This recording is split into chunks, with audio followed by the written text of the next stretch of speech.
Hello dear students, आज के lecture में अपन स्टडी करने वाले हैं डिफरेंशिएबिलिटी, अवकलनीयता परीक्षण।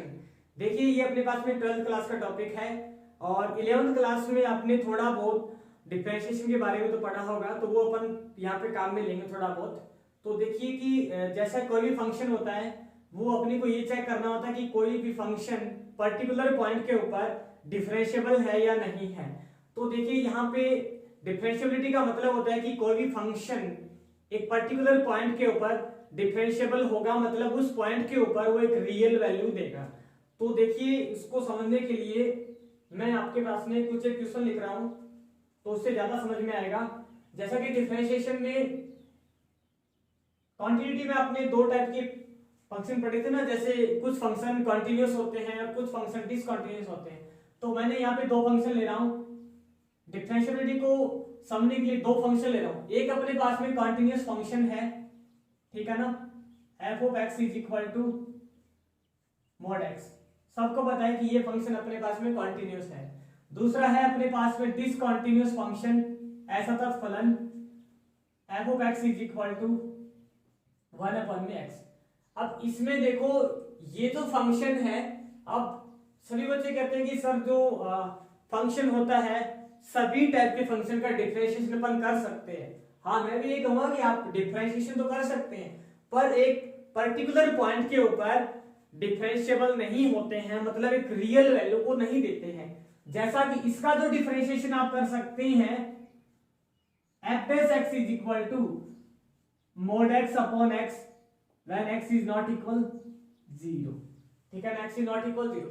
अगर यहां तो ठीक है, इसका आपने डिफरेंशिएबल कर दिया, उसके सामने कंडीशन को देना पड़ा है x is not equal 0, मतलब x is equal to 0 पे रियल वैल्यू नहीं देगा।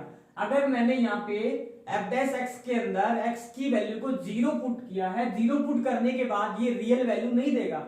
0 mod अपॉन 0 मतलब 0/0 इनडिटरमिनेट फॉर्म आ रही है, नो रियल नंबर, कोई वास्तविक संख्या नहीं देगा। तो ये फंक्शन जो है x इज इक्वल टू 0 पे डेरिवेबल या डिफरेंशिएबल अवकलनीय नहीं होगा। ठीक है, अब देखो ये फंक्शन है जैसे, और आपको पता है कि ये फंक्शन कैसा है, डिसकंटिन्यूअस है, फिर भी आपने इसका एक बार डिफरेंशिएशन किया तो क्या हो गया, -1/x²। मैं कहता हूं कि x इज इक्वल टू एक बार 0 पुट करो, x is equal to 0 put कर देखो कितना हो गया, -1/0, इनडिटरमिनेट फॉर्म, डिफाइन नहीं, एक रियल नंबर नहीं देगा। सेम देखो, ये फंक्शन तो x इज इक्वल टू 0 पे fx जो है एक रियल वैल्यू दे रहा था, बट ये तो यहां पे भी रियल वैल्यू नहीं दे रहा था। ठीक है ना, इसलिए इस फंक्शन का अगर अपन बात करें कि x is equal to not equal 0, मतलब x इज इक्वल टू 0 पे ये फंक्शन डिफाइन नहीं है। आपको बता दूं कि ये छोटी छोटी बातें काम आती है। इसका, इस फंक्शन का डोमेन मतलब प्रांत कितना होगा, इस फंक्शन का प्रांत क्या हो जाएगा, r0। r0 का मतलब क्या होता है, रियल नंबर के सेट में से 0 को आपने हटा दिया। ठीक है, 0 को आपने हटा दिया। आगे देखो, इस टॉपिक को समझने के लिए अपन कुछ एक फंक्शन के ग्राफ बनाते हैं। ग्राफ से बहुत आपकी जल्दी समझ में आने वाला है। तो जैसे कुछ एक फंक्शन होते हैं जो कांस्टेंट फंक्शन होते हैं, उसके ग्राफ इस टाइप से बनते हैं।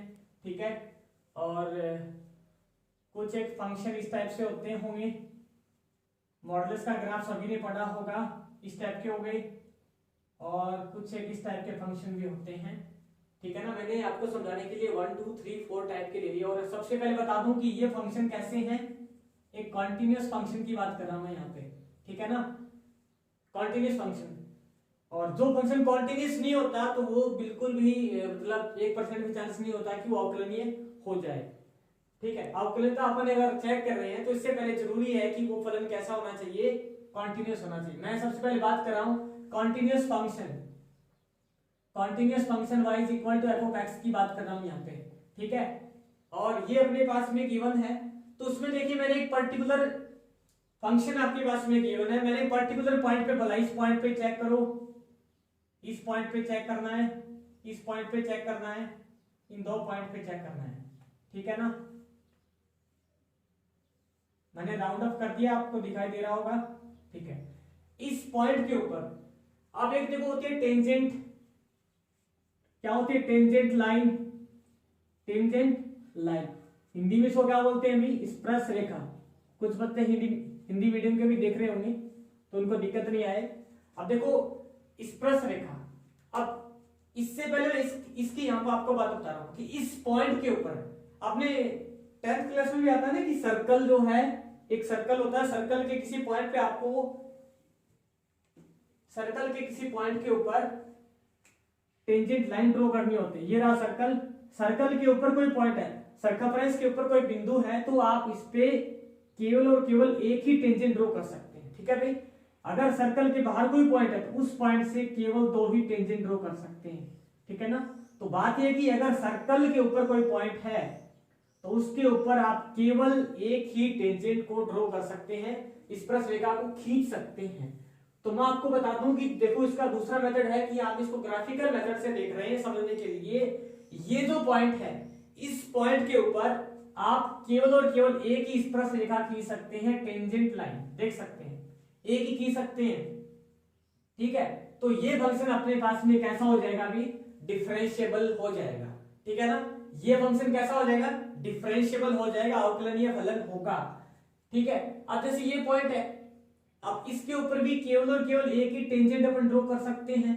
तो कुछ बच्चे कह सकते हैं कि सर इसके ऊपर कैसे टेंजेंट ड्रॉ करेंगे, तो भी अगर कोई स्ट्रेट लाइन होती है, ये सरल रेखा है स्ट्रेट लाइन, तो स्ट्रेट लाइन के ऊपर अगर आपको जैसे यदि कोई भी स्ट्रेट लाइन, इस पे कोई पॉइंट है, suppose that x is equal to a point पे आपको ड्रॉ करना है, x is equal to a point के ऊपर, तो इस पॉइंट के ऊपर टेंजेंट का मतलब इसके जस्ट एकदम ऊपर की साइड आ जाएगी, एकदम ऊपर। तो इसको अपन ये भी कह सकते हैं कि straight line is also a tangent line, कि वो लाइन जो होती है वो खुद ही अपने आप में क्या हो जाती है, टेंजेंट लाइन हो जाती है। ठीक है, तो अब इस लाइन के ऊपर अपन ड्रॉ करेंगे, इस पॉइंट पे टेंजेंट लाइन को ड्रॉ करेंगे, जस्ट इसके ऊपर ही आ जाएगी। तो मतलब ये कह सकते हैं कि खुद ये सरल रेखा जो है स्ट्रेट लाइन है, वो खुद अपने आप में एक टेंजेंट लाइन भी होती है। तो ये फंक्शन भी कैसा हो गया, डेरिवेबल हो गया। ठीक है, अब बात करते हैं कि इसकी, अब यहां पे एक से ज्यादा टेंजेंट ड्रॉ कर सकते हैं। ठीक है ना, अगर किसी फंक्शन के पर्टिकुलर पॉइंट के ऊपर केवल एक ही टेंजेंट ड्रॉ कर सकते हैं तो वो फंक्शन डेरिवेबल होता है, अवकलनीय फलन होता है। ठीक है, अगर एक से ज्यादा टेंजेंट ड्रॉ कर सकते हैं, जैसे इसके ऊपर कितने भी ड्रॉ कर सकते हैं, तो ये फंक्शन इस पॉइंट के ऊपर डेरिवेबल नहीं होगा। जैसे इस पॉइंट के ऊपर भी क्या होगा, डेरिवेबल नहीं होगा, इस पॉइंट पे भी क्या हो जाएगा, डेरिवेबल नहीं होगा। तो ये दोनों के दोनों फंक्शन इस पॉइंट के ऊपर डिफरेंशिएबल नहीं है। अब देखो किसी फंक्शन के पर्टिकुलर पॉइंट की अगर अपन बात करें, उस पॉइंट के ऊपर अगर एक ही टेंजेंट ड्रॉ हो सकती है तो वो फलन जो है, वो फंक्शन जो है वो डेरिवेबल होता है। अगर एक से ज्यादा टेंजेंट ड्रॉ हो सकती है तो वो फंक्शन उस पॉइंट के ऊपर डेरिवेबल नहीं होता है। आपको दिखाई दे रही होगी ये, क्योंकि अभी अपन बात करने वाले हैं टेंजेंट लाइन के बारे में। इसके बाद एक टॉपिक है ना अपने 12th क्लास में, एप्लीकेशन ऑफ डेरिवेटिव। डिफरेंशिएशन के बाद आएगा एप्लीकेशन ऑफ डिफरेंशिएशन या डेरिवेटिव, तो वहां भी बहुत ज्यादा काम में आएगा स्पर्श रेखा, tangent m is equal to tan theta is equal to dy by dx। तो देखो अब जैसे ये होगी कोई भी स्ट्रेट लाइन, ठीक है, ये होगी, तो अब यहां पे अपने को स्लोप ऑफ टेंजेंट फाइंड करनी है। क्या फाइंड करनी है, slope of tangent. Slope of tangent का मतलब होता है स्पर्श रेखा की प्रवणता।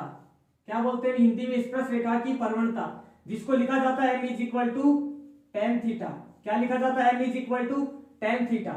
थीटा कौन सा एंगल होता है, भी यहां से पॉजिटिव एंगल होता है। थीटा एक्स एक्स के साथ में जो भी एंगल होता है वो पॉजिटिव एंगल होता है। ठीक है भाई, ये सरल रेखा कह सकते हैं, स्पर्श रेखा कह सकते हैं। ठीक है ना, ये जो लाइन है उस लाइन की टेंजेंट का मतलब होता है tan थीटा, प्रवणता। ये बहुत काम आएगी। अब यहां से ऐसे फाइंड आउट करेंगे, अगर अपने पास एक फंक्शन गिवन है, फलन है y is equal to f of x, तो वहां से कैसे फाइंड आउट करेंगे, dy by dx, dy by dx। ये 11th क्लास में आ चुका है। अब देखो जैसे कुछ अपने बीच में भी आते हैं तो एक बार देख ही लो, काम आएंगे आपके ये। अब ये देखो x एक्सिस है, ठीक है ना, और यहां से ये y एक्सिस हो गई। ठीक है, अगर x एक्स की मैं टेंजेंट की बात करूं, x एक्स की मैं टेंजेंट की बात करूं, तो वो यहाँ पे टेंजेंट कितनी हो जाएगी, m is equal to tan theta. Theta कितना डिग्री है, 0 डिग्री है। तो ये कितना हो जाएगा 0।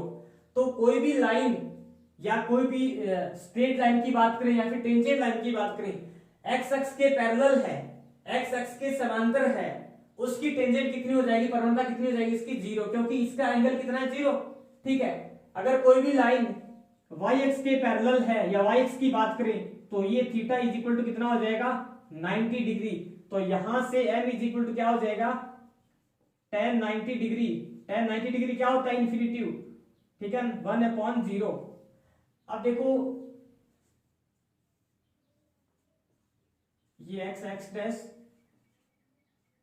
Y Y dash X X dash Y Y dash, अगर यहां इक्वल एंगल बनाती है ये, तो एक तो ये लाइन होगी इक्वल एंगल और एक ये लाइन होगी इक्वल एंगल।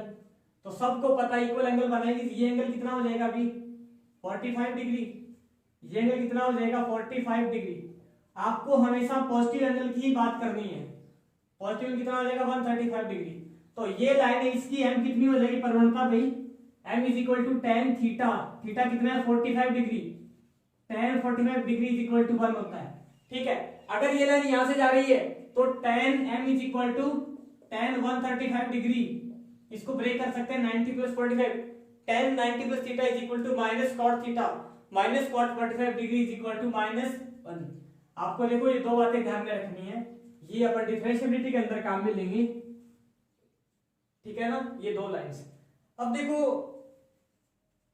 डिफरेंशिएबिलिटी में बेसिक थ्योरी क्या है वो अपन पढ़ेंगे। ये तो अपने ग्राफ से देखा था कि भाई ग्राफ में जो पॉइंट होता है उसके ऊपर एक ही टेंजेंट आनी चाहिए, अगर एक से ज्यादा टेंजेंट आएगी तो वो फंक्शन डेरिवेबल नहीं होगा।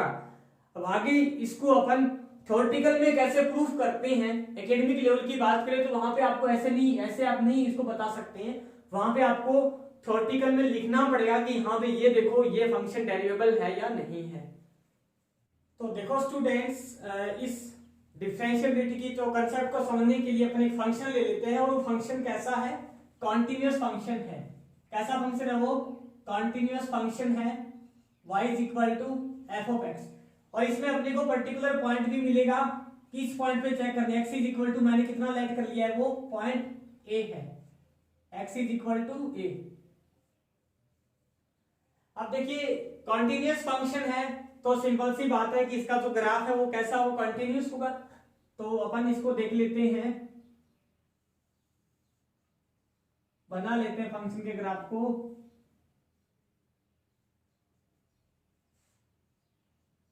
X X dash Y Y dash, इस ग्राफ को आपने ऐसे कुछ सेलेक्ट कर लिया, ठीक है, ऐसे ही कुछ सा सेलेक्ट कर लिया है कि इसका ग्राफ इस टाइप से, वो कंटिन्यूअस है, आपको दिख भी रहा है कि फंक्शन कैसा है, कंटिन्यूअस है, y is equal to F of x.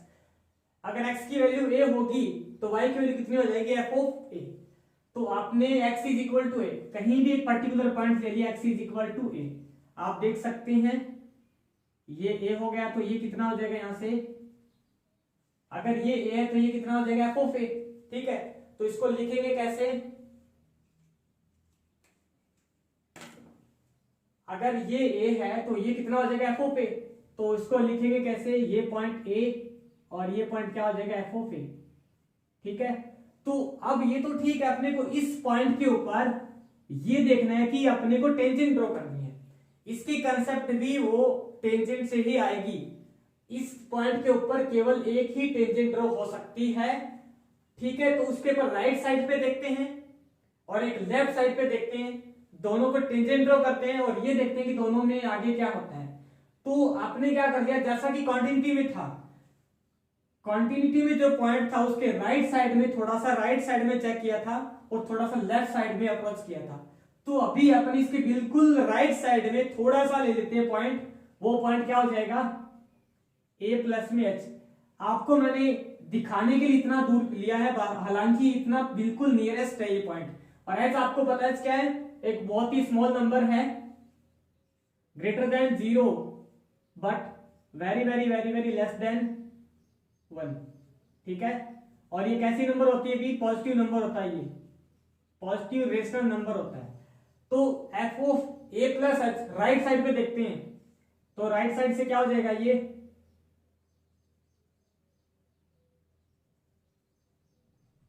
ये पॉइंट P था, ये मैंने A ले लिया, इसके राइट साइड से बिल्कुल पास में एक पॉइंट है, उसका कोऑर्डिनेट क्या हो जाएगा, x की वैल्यू a प्लस h है और y की value f of a plus में h है, ठीक है। और एक इसके लेफ्ट साइड में पॉइंट ले लेंगे, वो पॉइंट क्या हो जाएगा, कौन सा पॉइंट, इसको b पॉइंट लेट कर लेंगे, a माइनस h, तो अब ये क्या बन जाएगा, a minus H comma F of a minus में h। अब देखो, अगर एक तो होता है लेफ्ट साइड से इस पॉइंट को देख रहे हैं, ठीक है, एक राइट साइड को देख रहे हैं, तो वो वहां पे लेफ्ट लिमिट और राइट लिमिट थी। अब एक तो लेफ्ट साइड पे अपन टेंजेंट ड्रॉ करेंगे, मतलब सेकंड ड्रॉ करेंगे, और एक राइट साइड से सेकंड ड्रॉ करेंगे। देखो पी ए को मैंने जब मिला दिया है तो आप देख सकते हैं क्या बन जाएगा, पी ए, और पीबी को ड्रॉ करेंगे तो इस टाइप से बन जाएगा पीबी, ठीक है।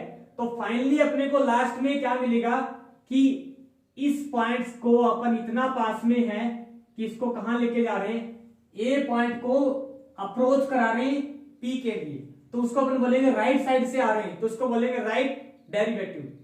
अपन लेफ्ट साइड से जा रहे हैं तो इसको अपन क्या बोलेंगे, लेफ्ट डेरिवेटिव। लेफ्ट साइड से इस पॉइंट के ऊपर पहुंच रहे हैं, मतलब सीकेंट आपने ड्रॉ की सीकेंट, तो इस टाइप से ये होगी सीकेंट। सीकेंट को धीरे धीरे अगर पॉइंट बी को पी के पास लेके जाएंगे तो सीकेंट जो है वो क्या बन जाएगी, टेंजेंट बन जाएगी।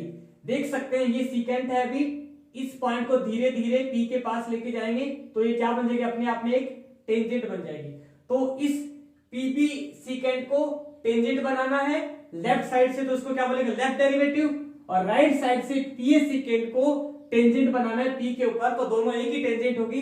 तो देखिए इसको थ्योरेटिकल लिखेंगे कैसे, तो सबसे पहले अपन बात करते हैं लेफ्ट साइड से, ठीक है। अभी सबसे पहले लेफ्ट साइड से, तो लेफ्ट साइड से अपने पास में दो ही पॉइंट है, आप देख सकते हैं ये दो पॉइंट, ये पॉइंट बी और ये बी और ये पी और बी। पी का कोऑर्डिनेट है यहाँ पे A F of A, B point पे आप देख सकते हैं coordinate A minus H comma F of A minus H. अब देखो दो पॉइंट को ज्वाइन कर लाइन कर रही है, इसको मैंने नाम दे दिया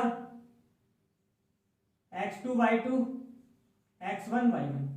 अब देखो ये लाइन है, यहां से थीटा एंगल बनाएगी, ठीक है ना, पीबी सीकेंट है, थीटा एंगल बनाएगी, अपने को इसके टेंजेंट ड्रॉ करना है। अभी बताया था ना कि परवड़ता स्लोप ऑफ टेंजेंट, तो स्लोप ऑफ टेंजेंट मैंने अगर ड्रॉ की है यहां से, तो आप देख सकते हैं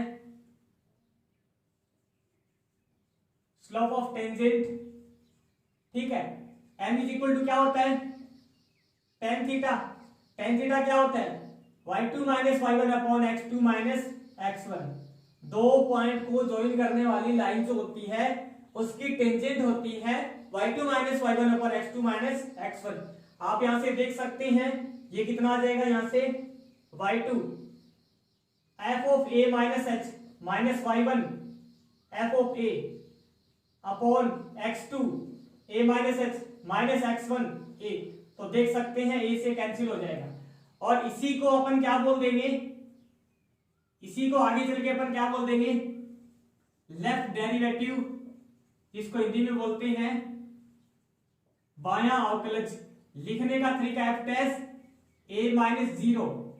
अब यहां से देखो क्या मिलेगा आपको, F of A minus H minus F of A upon minus H, और आपको पता है कि एच कितना है भाई, टेंडिंग टू जीरो है, तो ये क्या बन गया है, राइट, ये लेफ्ट डेरिवेटिव बन गया है। अब देखो लेफ्ट साइड से आप अप्रोच हो रहे थे पॉइंट बी से पी के लिए, तो आपने क्या बोलते हैं इसको, लेफ्ट डेरिवेटिव। अगर राइट साइड से अप्रोच हो रहे हैं पी की तरफ तो उसको अपन क्या बोलेंगे, राइट डेरिवेटिव। ये आपका फॉर्मूला याद रखना है। तो राइट डेरिवेटिव भी अपन देखो यहां से फाइंड आउट कर सकते हैं। देखो राइट साइड में दो, यहाँ पे दो पॉइंट हैं, पॉइंट पी और पॉइंट ए। पॉइंट पी क्या है, ए एफ ऑफ ए क्या है, a plus h f of a plus में एच। राइट डेरिवेटिव देखो ये हो जाएगा x1 y1, ठीक है, और ये हो जाएगा x2 y2। अब यहां से राइट डेरिवेटिव राइट डेरिवेटिव, जिसको हिंदी में क्या कहते हैं अपन, बायां अवकलज। लिखने का तरीका है एफ डैश ए प्लस जीरो। अब देखो यहाँ पे जैसे अपने यहाँ पे फाइंड किया था स्लोप ऑफ टेंजेंट, तो सेम लिखना है, m is equal to tan theta. मैं बार बार लिखूंगा नहीं, आप समझ जाना। y2 minus y1, y2 minus y1 f of a plus h minus y1 f of a upon x2 minus x1। और आपको पता है कि लिमिट यहाँ पे h की कितनी है, tending to zero.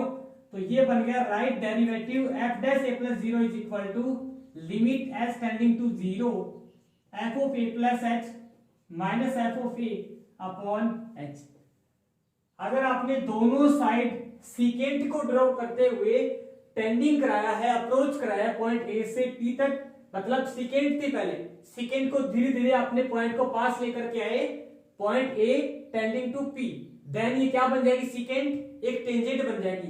B point से आपने चेक किया, बी पॉइंट को अप्रोच कराया पी के लिए, तो ये जो सीकेंट थी पी बी, ये क्या बन जाएगी, टेंजेंट। और दोनों की दोनों टेंजेंट एक हो जाएगी, ओनली इक्वल हो जाएगी, तो एक ही होगी वो। इसको अपन क्या कहते हैं, यूनिक टेंजेंट।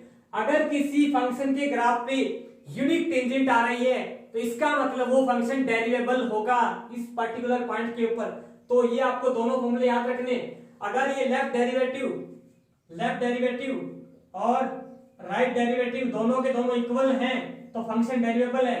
अगर ये दोनों के दोनों इक्वल नहीं है, ठीक है, इक्वल नहीं है, इसका मतलब क्या है, ये डेरिवेबल नहीं होगा। अगर दोनों के दोनों अवकलज, बायां अवकलज दायां अवकलज दोनों बराबर होते हैं तो फलन अवकलनीय होता है। अगर दोनों अवकलज बराबर नहीं होते तो फलन अवकलनीय नहीं होता है। अब देखो इसके कुछ क्वेश्चन करेंगे अपन, तो आपको और ज्यादा अच्छे से समझ में आ जाएगा।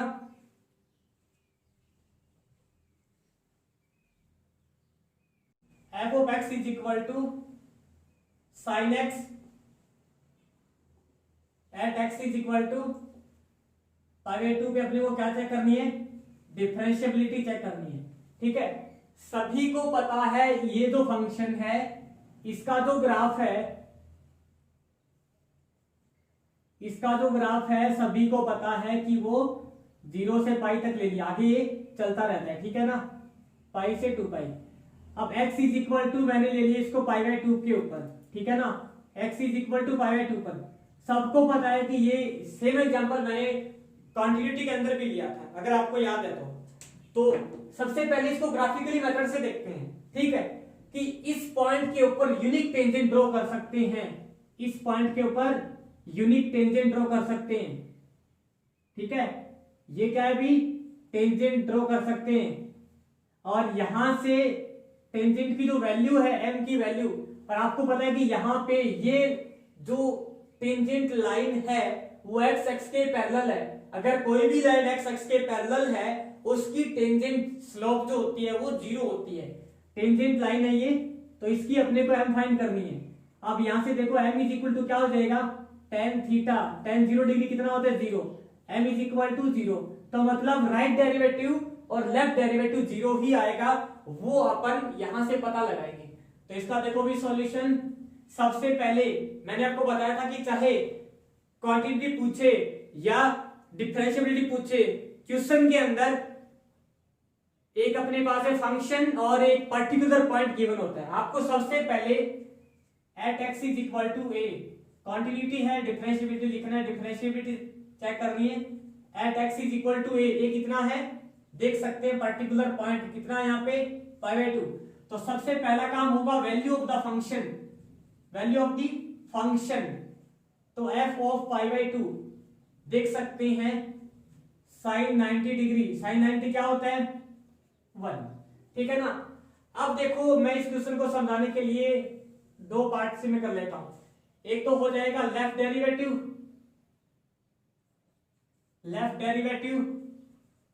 ठीक है, और हिंदी में इसको क्या बोलते हैं, बायां अवकलज बोलते हैं। एक बार बता देता हूं, बाद में नहीं बताऊंगा, ये बायां अवकलज। और एक होता है राइट डेरिवेटिव, इसको हिंदी में क्या बोलते होंगे, दायां अवकलज, ठीक है। और इसका जो फॉर्मूला है वो भी मैंने आपको बताया होगा, लेफ्ट डेरिवेटिव को लिखने का तरीका होता है f dash a minus 0 is equal to a की वैल्यू कितनी यहाँ पे x is equal to a कितना है pi by 2 left derivative limit s tends to 0 f of a minus h minus f of a upon minus h। Right derivative लिखने का तरीका f dash a plus 0 is equal to limit s tends to 0 f of a plus h minus f of a upon h। Left derivative देखो यहाँ पे given है formula, इसके अंदर value को पुट आउट करेंगे।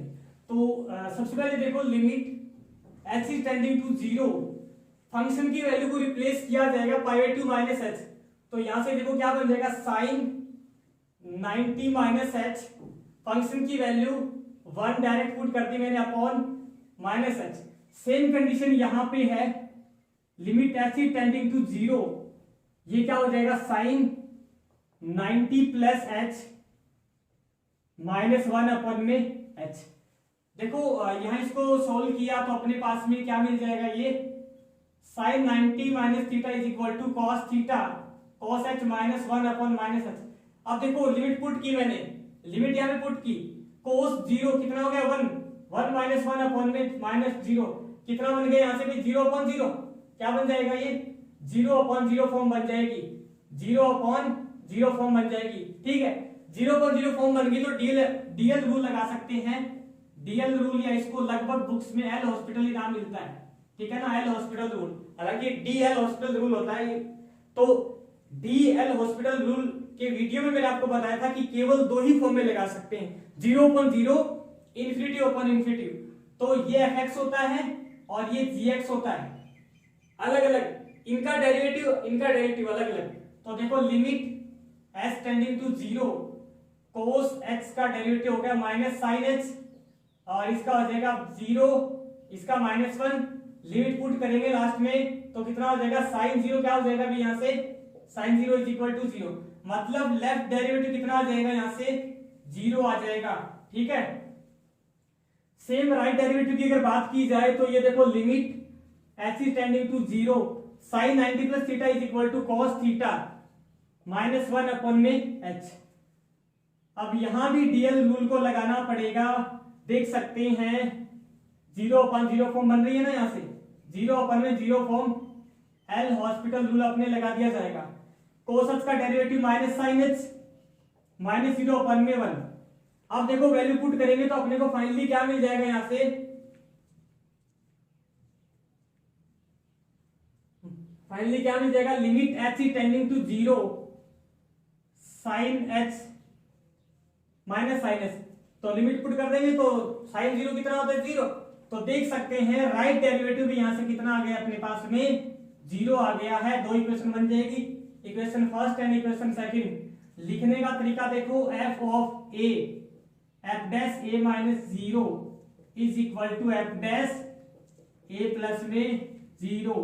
इसका मतलब ये कह सकते हैं कि लेफ्ट डेरिवेटिव राइट डेरिवेटिव दोनों इक्वल है तो फंक्शन डेरिवेबल है। और देख सकते हैं यहां से वैल्यू कितनी आ रही है 0 आ रही है, यहां से वैल्यू कितनी आ रही है 0 आ रही है। और आपने ग्राफिकल मेथड से चेक किया था, टेंजेंट लाइन की जो स्लोप है, स्लोप ऑफ टेंजेंट लाइन कितनी आ रही है वो 0 आ रही है, is equal to tan theta, मतलब 0 आ रही है। आपने दोनों साइड से चेक कर लिया, ठीक है ना। यहां भी सीकेंड ड्रॉ किया, सीकेंड को बना दिया टेंजेंट, वो भी कितने है 0। यहां से भी सीकेंड ड्रॉ की, इसको आपने बना दिया टेंजेंट लाइन।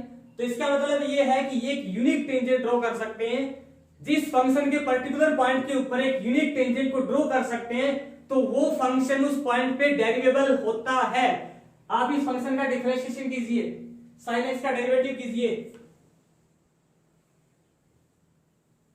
sin x का डेरिवेटिव कितना होगा cos x, वैल्यू क्या है pi by 2, f dash pi by 2, cos 90 कितना हो जाएगा 0। आगे बात समझ में, थैंक यू।